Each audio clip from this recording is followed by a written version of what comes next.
Greetings, everyone. It's Friday today, the 14th. As usual, we said we dedicate a day or two per week to respond to questions on immigration so that we assist each other. Um, you are free to post your question in the comment section. We will respond to your question. I am Mabuto Nicholas Mapena. While you are still thinking about the question that you might you want to post, with the discussion, which also has generated a lot of interest, which maybe we can use this platform to clarify. We spoke about it was in the ENCA debate discussion. It was about immigration or migration. I then raised the point that people that are on the Zimbabwean side along the river, Bedbridge River, shop in South Africa, they should be granted permits for shopping purposes. So it has generated a lot of debate, people raising different views. It's normal for people to engage. That's the whole purpose of engaging, because we cannot agree on everything. But just to clarify, is that you have Zimbabweans in Bedbridge that over the years during colonial times, during apartheid, they were recruited to work as laborers in the farms in and around Musina, Limpopo province. Those workers were granted special permits. They will register with their local chief. They will use those permits to enter South Africa and work on the farms. These are seasonal workers. Once they are done, they will then go back. They will be accounted for, because it will be known that so many people were granted permits to work on the farms. So when their time is over, it will be known that so many have gone back. But of course, there are other employers, farm owners, who didn't follow this procedure for the purposes of exploiting workers. They will bypass that system of recruiting those that were granted those special permits. They will then recruit migrant labor to work on farms, those without permits. When payday comes, they will simply call the police and deport them. So those permits given to workers, they were not given to people like myself, who comes about 350 or so kilometers outside the border, because I'm just 40 or 50 kilometers outside Bulawayo. So I would not qualify uh, for such permit, or I would have qualified for such permit, because we are very far from the border. And the people there along the border, they speak isiVenda, which is spoken on the other side of the South African border. Because what colonialism did, it separated families. You have the vendor speaking on the South African side and the vendor speaking on the Zimbabwean side. So these were the people that were being recruited. So the point that we're then making, which I was suggesting, was that the people there in that locality, who are vendor speaking in the main, they will cross the border in the morning and they get back to Zimbabwe in the evening on the Zimbabwean side in Bedbridge. And we saw this during the national lockdown or global lockdown, when people were then being intercepted when they were now using illegal routes to come and shop in Messina and go back to Zimbabwe. And what is happening currently, which I was raising on ENCA in that discussion, is that there's now a new system that if you are caught going back to Zimbabwe using an undesignated area, your fingerprints are recorded. Once your fingerprints are recorded, you are declared undesirable. So this person lives across the Limpopo River on the Zimbabwean side. Is not coming from Umzingwane district where I come from, or Cholocho, or Pinga, or Chipinge. It's just coming within that area. And as vendor speaking, is now declared undesirable. So the point that we're making, and which we're making, is that such individuals, those communities that are around the border, should be given special passes, or call them permits, or whatever I want to call them, because they are not necessarily getting to South Africa to look for employment. They are simply crossing to Musina to buy their groceries and they go back. We know if you are in Limpopo province around Messina, if you go to the border now or in Musina, you will see that there are many shoppers that are getting into Musina to buy. And when you are there again in the evening, you'll see them going back. Of course, you then have other people that are coming from far as Gweru, Bulawayo, Harare, and so forth, fine, that are coming to do shopping and they go back. So the point was, grant those, let's deal with the communities around the border, because they are simply coming to do shopping and to shop and they go back. So to me or to us, it does not necessarily really, we think it doesn't necessarily make sense to ban someone who's just coming shopping, who lives within that community. It's not like is someone coming as far as Victoria Falls next to Zambezi River. No, no. It's someone that within that locality, and the nearest shopping centers that they get are in Musin. So that was the whole point that you're raising. Comrade Mlamuli Kwai, how are you? And thank you all of you that have joined. There's a question.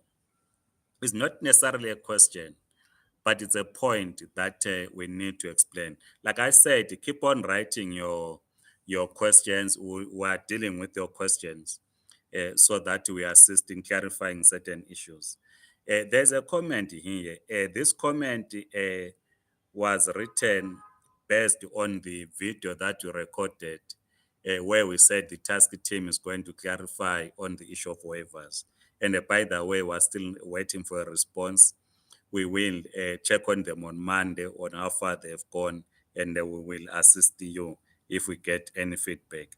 But here, Comrade Selo Monama writes, and the manner in which he writes or she writes, I would assume that is South African. But let me read what he writes. It says, Mr. Mapena accepts that the petrol attendants and domestic workers do not qualify for a waiver. He also mentioned that the requirements for a waiver are very clear. What is surprising is when he wants clarity on something that is clear to him, the task team will just refer him to the requirements. This is the whole point, Comrade Selo and Monama. This is the whole point that we are raising. You are 100% correct, because the requirements are very clear in terms of who qualifies who qualifies for a permit or for a work visa. It is very clear if you go to the Immigration Act. Very, very clear. You're 100% correct. But here is the dilemma that you are confronted with. Government says ZEP is no longer renewed. People should move to other visas, right? By April 2022, only few have applied. March, April, only few had applied. to move because the majority do not qualify. Then the Director General writes a letter to every ZEP holder encouraging them to apply, right? The Minister of Home Affairs goes on national television or to the media, says people must apply. I think in one of his comments, whether it was him or someone, uh, but I think there was a statement which then said, people are not applying because they are being misled by lawyers. And in one of his interviews, I think it was on 702, was saying, who said people do not qualify? But you are correct. That's the dilemma, Comrade Selo, that we're confronted with. That the requirements are very clear that people do not qualify, right? But the Department of Home Affairs says people must apply. Hence the question we are asking. And the question we are asking is also simple. Just as you have stated, yes, in simple terms, and we're asking a simple question. And our question is, people do not qualify in terms of the requirements, as we have noted here, Comrade Selo, Monama, because the requirements are clear. So how do people apply? That's the clarity that we need. It's one thing to say, we will not renew the ZEP. Those that apply in line with the Immigration Act should apply to move. We're giving you a grace period. But if you do not qualify, just know that upon the expiry of your visa or your ZEP, you have to go back home. That's one thing. And then to say we encourage every ZEP holder to apply, that's a totally different thing. So yeah, here with two things, right? The requirements, or if government says, if you know that in terms of the South African Immigration Act, you do not qualify, do not bother, pack your bags and go. That's one thing. But that's not the message that the government is sending out. Government says everyone must apply. Hence, then this question arises from us to say, how does one apply?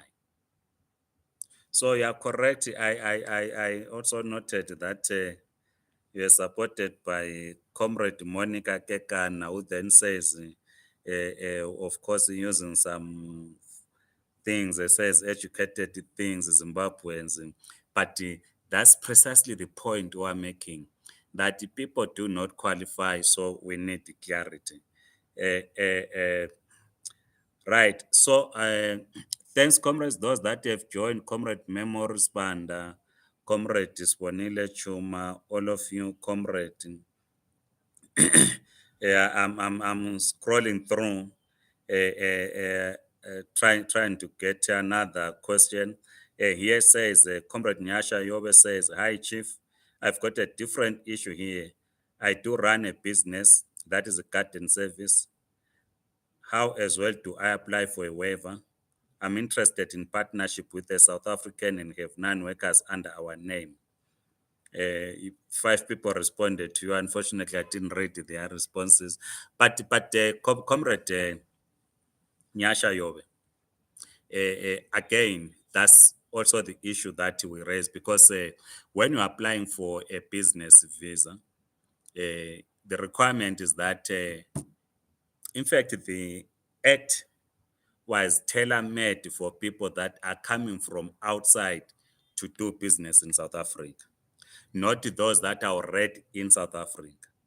So the requirement is that you apply when you're in your country of origin to say you want to conduct a business in South Africa. And the requirement is that you have to provide the proof that you have at least at the minimum 5 million rands that you bring into South Africa as an investment. And you need to clarify where you are investing so that you are cleared and then you get granted your business visa. But we are dealing with people that are on special visas or special permits that are in the Republic of South Africa. And you have been doing business, as we are saying, garden services. and your you might not have your assets, company assets might not be about 5 million. I'm not sure how much would be your turnover, but my advice is that you need to apply to the Department of Trade and Industry. They will want to know your annual turnover, whether you are tax compliant, is your company registered, you are already saying you employ 8 workers. I think you are saying one South African, 9 workers, one South African. You need to provide all that information, your company assets, how your company contributes to the South African economy. You need to write to apply for a waiver through the Department of Trade and Industry. What they normally do, they then come and inspect your premises to check if indeed your company does contribute to the South African economy. But because the Department of Trade and Industry does not issue visas, it then makes a recommendation that they think that if you were to relocate your company or close down your company, it will affect the South African economy. So they will recommend, they need to be up to the Department of Home Affairs to grant or not to grant you a visa. Or at the same time, the Department of Trade and Industry might say, no, we're not satisfied, do not think your company contributes to the economy for one reason or another, and they decline to give you a recommendation, which is a waiver. And then again, they will tell you that they do not decide on who gets granted a visa. It will again be the Department of Home Affairs that will assess and decide, also based on the recommendations of the Department of Trade and Industries, to say should they give you a visa or not. So this what normally happens. So I think you should write, make sure that you are tax compliant. You indicate the market value of your company, the assets in the company's name, not your personal assets, because some people that are in business, they confuse personal assets to company assets. So you must yourself as a business person in the company should be two different entities. Thanks, comrade. Yes, comrade. Memories banda, it is confusing the issue of visas, I mean of waivers. This is why we are seeking clarity. Comrade Kemetsi Spanda says, thank you, Mr. Mapena. Though I'm a comrade, thank you, Mr. Mapena. I'm one person who's self-employed and as much as I'd like to apply, I'm stuck on what permit to apply for. Thank you for all your efforts. The explanation that I just gave also applies to you. Then Comrade Malehumo is South African. Let's read what he says, because it's important that we interrogate all these comments from holders of ZEP, from South African comrades, so that we have a balanced engagement. Says we have so many South Africans teachers with master's degrees who are unemployed from villages all over our country, and government must employ them. There's no such a thing as South Africans don't want to work in the villages. Most of us are from villages and wish we could be based there. We don't need Uber drivers, domestic workers, restaurant workers, etc. from anywhere else but South Africa, period. South Africans will fight you non-stop for this, and those of you who says, I need now, trust me, you'll pack your bags willingly and begging to go. This kind of entitlement is annoying, and one is Godvod, mad hell. Then you write in Afrikaans. I don't know Afrikaans, comrade Malehumo. You are, of course, raising an important point. But here is the argument, comrade Malehumo. There's a difference between a documented migrant and an undocumented migrant. ZEP holders for the last 12 years or so, they've been part of the South African economy. And I know that, though we don't have statistics, but I know that the number has gone down. We always talk of 178,000 because one basis this number based on the people that applied in 2017. But it is common knowledge that some have passed on, some have relocated either overseas or back to Zimbabwe. So the number is less.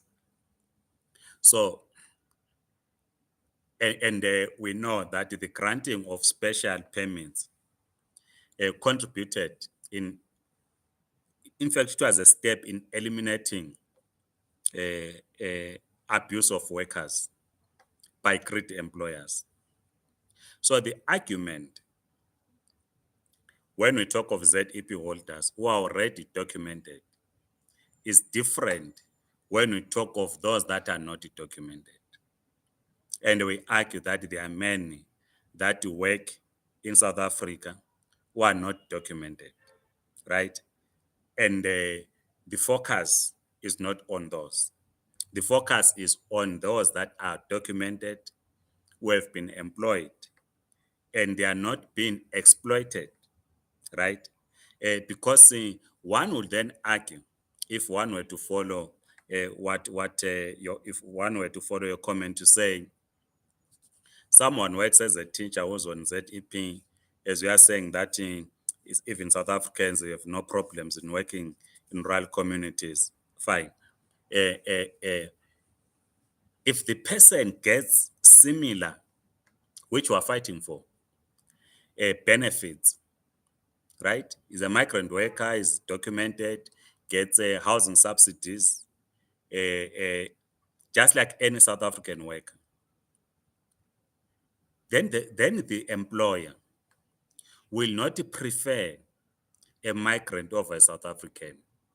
The reason that employers prefer undocumented migrants over South Africans is simple to exploit. But when the employer cannot exploit a documented migrant, so the employer, it will not make a difference whether they employ a South African or a documented migrant because the two cannot be exploited. But the employer then employs a teacher who is undocumented, which we I think we dealt with this in the other video. A teacher who's not documented for the purposes of exploiting them. And there are many private colleges that do this. So we need to separate the two. That the discussion is on those that have been part of the South African economy. And we dealt again, we read in one of the videos the statement by the then Minister of Home Affairs, Dr. Nkosazana Zuma, in 2010, when she said, the statement is available online, when she said, every Zimbabwean at the time must apply for special permits because they will be under the Immigration Act, right? That this is what she was saying. So the understanding then in applying was that you are protected by the Immigration Act. And as I'm saying, it was the first step in dealing with exploitation of vulnerable workers. Because workers who are not documented are vulnerable to exploitation. But that does not mean, I want to underline this, we've won the battle against the exploitation of workers. This is why, even today, workers, South African workers for that matter, are on strike against the employer because it's an ongoing workers' strike. Right. So now you cannot be threatened if you are documented by an employer who says, if you are making these demands, you are not documented, I'm going to report you to the police or I'll simply fire you. If you fire a documented a migrant, they simply take you to labor court through those processes. So we need to make that difference. We are now, comrades, moving to conclusion. We have done over 24 minutes, and so we are getting to 25th minute. And Comrade Sponile Chuma said, I think we must apply for the waivers and wait. It's your decision, Comrade Sponile Chuma. Because as I'm saying, when you ask them to waive, what is it that you want them to waive? So when you place your application, which you will assist us, Comrade Sponile Chuma, by writing in the comment section, what is it that you want them to waive? So if you clarify that, this is the question, by the way, that I asked the spokesperson to the minister to say, what is it that should be waived for a domestic worker?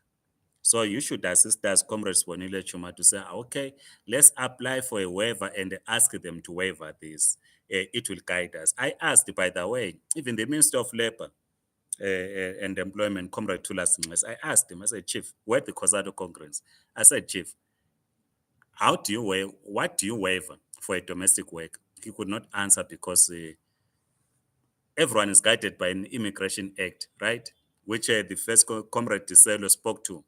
Because the minister, Ngces, also understood the Immigration Act and was guided by that. And I was saying to him, in terms of the Immigration Act, this is what you understand should be waived. So when you say, Comrade Sibonile Chuma, that people should apply for the waivers and the wait, please assist us on what should be waived.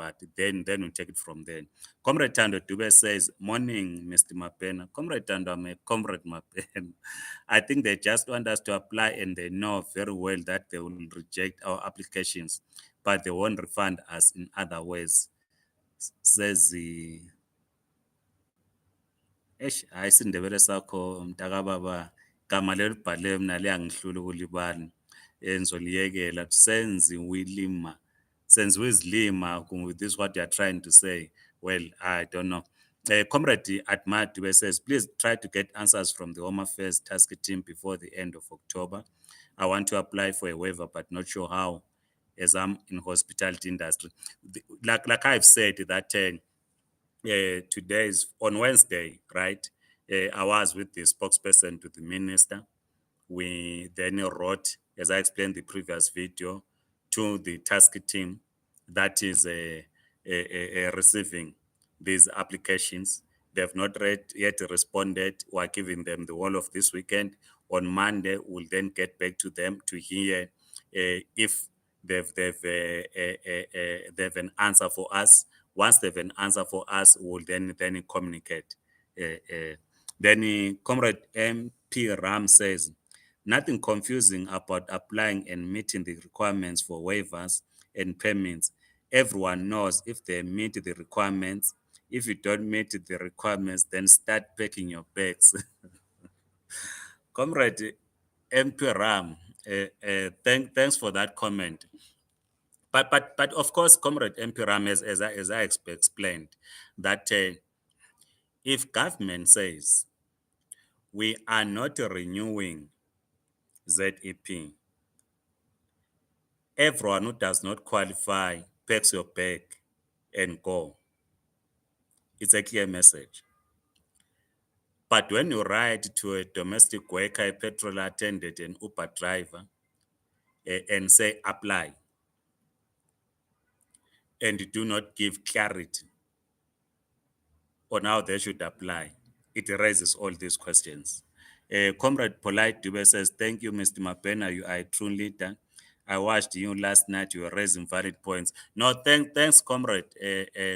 We must occupy these spaces. The comrades will always say we need to use the media as part of our strategies in winning this war, what we call battle of ideas. Because as I'm now concluding, what I realized when we're then having this discussion with members of Operation Tutula, they are not criminals, let me put it in that way. They are, those that I spoke to, they are not anti-migrants, right?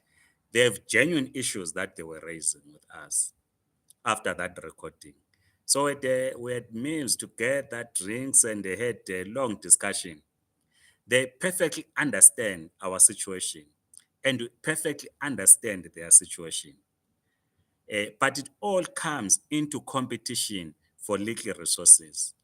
And the reason being because we are in a capitalist economy. We will elaborate on this point, comrades.